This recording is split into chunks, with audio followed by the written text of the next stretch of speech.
There's wide agreement about the importance of extended time for learning, but there's even more urgency when it comes to educational time that can help more students set their sights on opportunities in science and technology. To help close the gaps in student achievement and between schools and the workplace, there's a new initiative in Boston recently funded by the federal government. To receive $3 million from Washington, Citizen Schools recently pulled in a matching grant, and to tell us about the program is our guest from Citizen Schools, the Managing Director of External Engagement, Aimee Sargent. Thank you very much for being with us, Aimee. You're welcome. Thank you for having me. First of all, talk about the way things are, at least they have been until recently, when it comes to the gap between the kids who tend to get the opportunities in science, technology, and math, and the kind of kids we have here in Boston. Yeah. More and more, we're seeing a gap between low-income students and students from wealthy suburbs, and what we call an opportunity gap. And this is sort of based on the demographics. It's also based on just the income levels. In Citizen Schools, what we're trying to do, we're trying to approach education in a really innovative way. And our hope is to narrow this gap and to give kids from low-income backgrounds, inner city kids, the very same opportunities that children have from wealthy suburbs. Of course, typically the kids in the suburbs, many of them are in families where the parents are very tech savvy. Sometimes it's the older siblings who are very tech savvy. You have talk at the kitchen table about things that involve maybe math and science. So how do you make up for that? Because that doesn't all come from the classroom. Yeah, sure. They might have an uncle who's a biologist or a neighbor who is a rocket scientist, and they might take violin lessons or chess lessons or go to summer camps, these really rich opportunities that kids from the city don't necessarily have. And so Citizen Schools, what our hope is to bring educated experts from companies, from universities, get them off the sidelines and bring them into our public school system to teach what they're passionate about to students. And our hope is that they'll, sort of what they impart to kids will both broaden their interest in potentially pursuing an exciting, fulfilling career in science and technology, and also raise their achievement in school and make learning hands-on and really meaningful.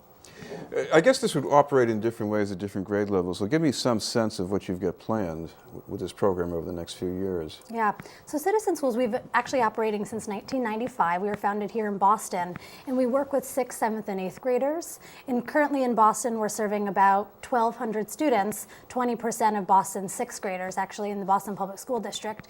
And across the country, over 5,000 students. We engage about 4,000 volunteers each year, too. Of course, this is a critical time for students because there's always been this concern about the gap between middle school and high school. Kids coming in grade 9, it's really hard to keep up with this sort of accelerated push in these areas. How do these interventions help? Yeah, I think, in Boston, students apply to go to high school. They may enter high school not really knowing, maybe not having an interest in a particular subject area.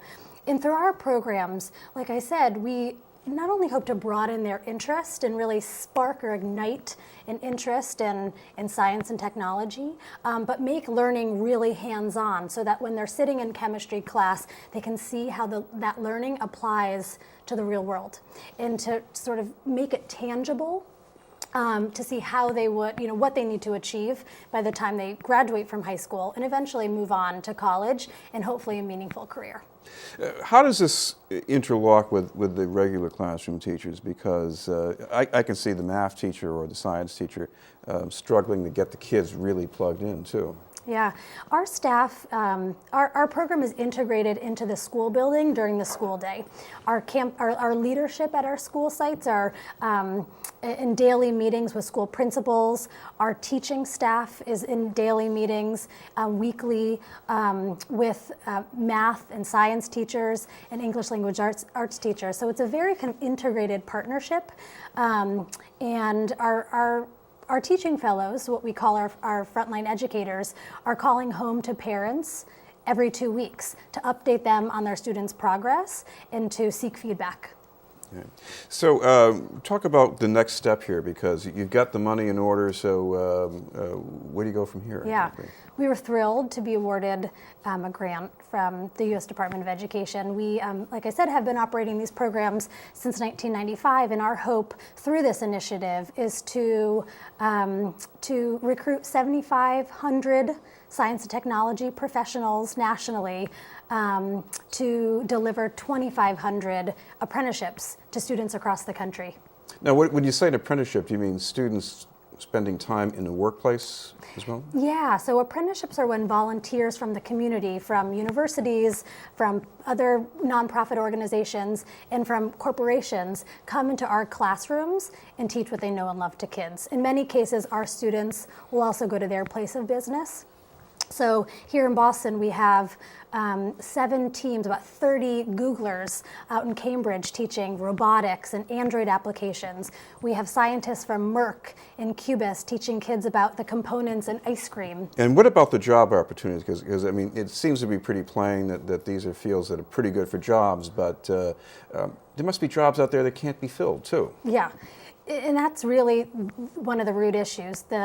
The demand for jobs, specifically within the STEM sector, is significantly outpacing the supply, and minorities are particularly underrepresented. Only between 2 to 3% of Hispanics and African Americans are graduating from college by age 24 with a degree in the natural sciences or engineering. And this is our approach to help fixing that, what we think is a national dilemma. All right, well, thank you very much for being with us. Thank you so much. From Citizen Schools, Aimee Sargent.